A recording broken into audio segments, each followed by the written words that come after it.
What's up, guys? It's your boy, Barca Boy 103. The 2022 summer transfer window is now shut. Barcelona definitely, without a shadow of a doubt, conquered it beyond belief. Absolutely unbelievable. But of course, the past 24 hours on deadline day was also crazy for Barcelona. So what I want to do is actually go through all the news on deadline days, give you guys my opinion, what happened, what fell through, because I felt like this one was very, very interesting. As we all know, under Joan Laporta's second term at Barcelona, deadline day is always crazy, and this one did not disappoint. As we all know, departures and exits have been confirmed. Aubameyang to Chelsea, Bellerin to Barcelona, Alonso to Barcelona, and of course Abdi to Osasuna on loan. All those have their individual videos on the channel. Go check those out for those details. In this video though, I'm going to talk about what didn't happen. Firstly, for transfers, for signings. Meunier was rumored a lot at the beginning of the day. Apparently Barcelona wanted to sign him and Hector Bellerin, but in the end Dortmund were not cooperating, and Barcelona did not want to reach their demands as well. So this one fell through pretty quickly, but it was alive, I would say, for the first 12 hours of the window, but died off very, very quickly. Now, there was a big report about Barcelona signing a mystery player. The club were planning to get rid of Memphis Depay and another player as well, which we'll talk about in the departure section, to bring in a mystery player. What we were hearing is that it was a top signing. His salary was going to be around 6 million net per year, which of course is around 120,000 euros per week, same salary as Koundé, Rafinha, Ousmane Dembele. We were all getting hyped because we're all saying, look, the club will sacrifice Memphis and maybe another player, but this will be a top player. Who is it? We do have the names, but firstly, there were three players we all thought it could be, but turned out it wasn't. Firstly, was Alvaro Morata. Now, this one got shut down pretty quickly. We heard, I think, Mundo Deportivo came out saying that, oh, Morata, mystery player, the club is going for him as a backup for Lewandowski, replacing for Memphis Depay. And then I think Morata posted on his IG saying that he's staying at Atletico Madrid, and then I think Romano and Ramiro shut that down very, very quickly. So Morata, for about half an hour, was that mystery player, but in the end, it died down. Now, the player that was rumored to be the mystery player for the longest was very, very surprising in my opinion. It was Nabil Fekir. Apparently, as we all know probably, Real Betis had very, very hard times registering their players. Fekir and William Carvalho in the end took a wage reduction to register William Jose and a few other players as well. But apparently Barcelona offered 25 million euros plus some variables for Nabil Fekir. Betis were open to selling him because, of course, if they do sell him, they can be able to register new players. It was his rumor, it was his name a lot, but in the end, of course, that wasn't the case. He was actually at Betis to renew his contract and take a wage cut to help Betis. In the end, not to come to Barcelona, but he was the one hyped about a lot the most. There were a few lingering rumors about Verratti, but nothing concrete for that as well. Another player who could have been the mystery player as well was Dani Olmo. According to reports, Barcelona offered a loan to RB Leipzig with a buy option, but RB Leipzig rejected it. That's now 2 summers back to back where Barcelona make a last second offer for Dani Olmo and RB Leipzig saying no. It was a loan with a buy option. He could have been the mystery player, maybe could have been a player on top of the mystery player, but again, that deal has fallen through. Again, I've said this on the channel a lot, I'll say it again, keep your eyes on Dani Olmo in the future. Xavi, more specifically Joan Laporta, is a big fan of the player, former La Masia player, so keep an eye on him. Of course, right now with the squad that we have, he's got no room, but next summer if departures happen, all that sort of stuff, keep your eyes on Olmo for the future. But in the end, the mystery player was revealed. It was, of course, revealed by Gerard Demiro, and it was Bernardo Silva. Jorge Mendes, his agent, of course, was working around the clock. He was in Barcelona.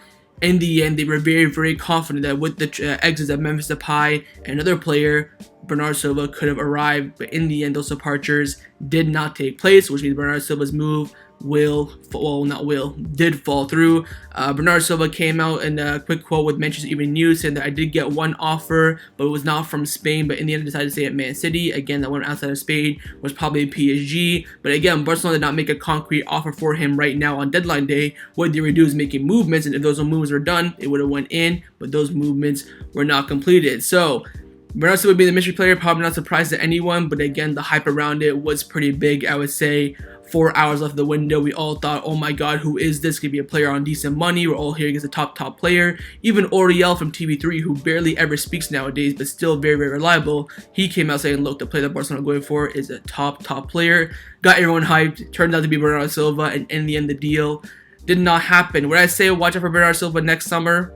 I don't think so. I think this was the time to get him. Market opportunity, very, very cheap. Still in his prime. Next year he'll be 1 year older, or although he will be cheaper as well. But we'll see what happens with Bernardo Silva in the future. I think it'll definitely be a topic of discussion. Now, departures. Of course, we did get Abdi leaving, Aubameyang leaving, Des leaving, Braithwaite contract termination. But there were some players who were rumored to leave, but in the end stayed at Barcelona. First up, Jordi Alba to Inter. Again, there was a full agreement between Barcelona and Inter for his loan move for the rest of the season, where Barcelona covered around 60% of his salary and Inter Milan covered the other 40%. When we heard early hours in the morning that Jordi Alba said no to the move. He did not give the green light. If he did, the transfer would have happened. Apparently supposed to meet with Xavi. He did not even meet with Xavi. He was that firm that he did not want to go, did not even talk to Xavi about the opportunity. I think it could have been a big risk by Barcelona. Of course, looking right now, we do have 3 left backs, Alonso, Balde, and Jordi Alba. One of them leaving between, of course, Alba and Alejandro Balde, because you're not going to, get rid of a new signing. Would have made things a lot easier for Barcelona, but in the end, Jordi Alba did stay firm. But there are reports coming out saying that he will evaluate his future next summer. He could leave next summer if he does not play that much. Again, World Cup in November. Will he be part of that squad list? I think that would be very, very important for his future as well. But in the end, he has made the decision to stay. And apparently also, he is very, very, very upset with Barcelona agreeing to loan him out without his consent. Of course, the club can talk to other clubs about players. Look, we can talk about selling Lewandowski back to Bayern Munich. We can reach a full agreement, but of course, the player says no. It won't happen. The yes of the club that are buying, and the players. So Jordi Alba it is very upset that the Barcelona was talking about Inter Milan about his loan move, but in the end, did not happen. And the fourth captain of Barcelona will end up staying. And the biggest departure rumor during deadline day that did not happen was the exit of Memphis Depay. Again, 2 weeks ago, Barcelona and Depay reached a full agreement on his contract termination. All Depay had to do was go find another top club that he wanted to go to, agree a contract as a free agent, and then the termination would have happened. Of course, his exit was key to bring in Bernardo Silva as the mystery signing, and apparently Chelsea were talking in the final hours of deadline day, but they could not reach an agreement. And then 1 hour before the deadline, Depay tweeted, "I'm going to be staying at Barcelona. I'm fully focused on the sporting project." So he confirmed himself that he's not going to be leaving. Of course, January things will open up. Of course, next summer he will be a free agent officially, let alone a contract termination. Can we maybe renew his contract? Look, Depay will get opportunities. Again, like I said about Aubameyang, once the World Cup ends, that 3 months, Lewandowski cannot play every single day, right? This is the reality. You can bring in Memphis again as a striker. I'm not a big fan. What you could do is put Ferran or Ansu at striker and then Memphis on the left. That for me is much more preferred than Memphis up front. Although maybe he could perform again what we've seen from last season. I was not a big fan, but again, I think Memphis will get a lot of game time November till February. There's gonna be buckloads of games, Spanish Super Cup, Copa del Rey, La Liga, Champions League, World Cup as well. He will come in handy, but of course his future will still be in doubt in January. But again, Depay will be staying at Barcelona. Of course, his exit did not take place. Now, there was a rumor about Depay and also another player leaving, and that other player is Miralem Pjanic. Apparently the club were considering loaning him out with his wages being covered to again bring in Bernardo,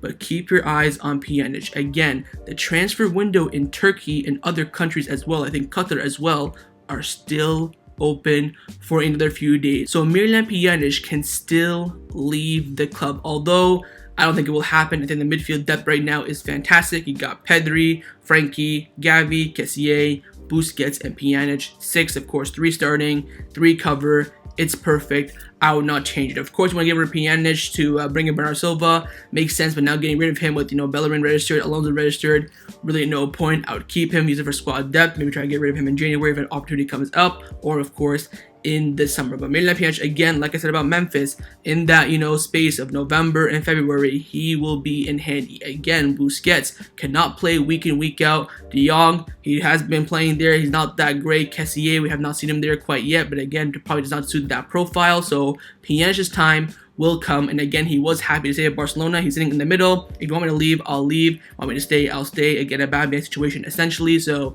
in the end, Pjanic did end up staying, but he still could leave in the next few days. Keep your eyes on that. And finally, the last player that was, of course, rumored to leave every single day of the window, even before the window in May, was Frenkie de Jong. He has survived. He will be staying, of course. Salary reduction is still pending. I still think that will happen. I think once the few days cool down after the window, we get some games. Again, we're going to be playing every other day now. We play against Sevilla, then we got Champions League, La Liga, Champions League, La Liga, Champions League, until the World Cup. So I think there will be some moments, of course, in the September international break where we could end up speaking with him. I think the club will talk. Of course, it's not guaranteed he will take the reduction. He does not have to. But I think talks will be taking place about his salary reduction. But in the end, Frenkie, I don't know how he's done it, to be honest, but he's ended up staying without a salary reduction at the moment. And that's a recap of deadline day. Leave me your thoughts down below. And of course, what you think about all these transfers not happening. Would you have done the Bernardo Silva deal? Would you have sold Memphis?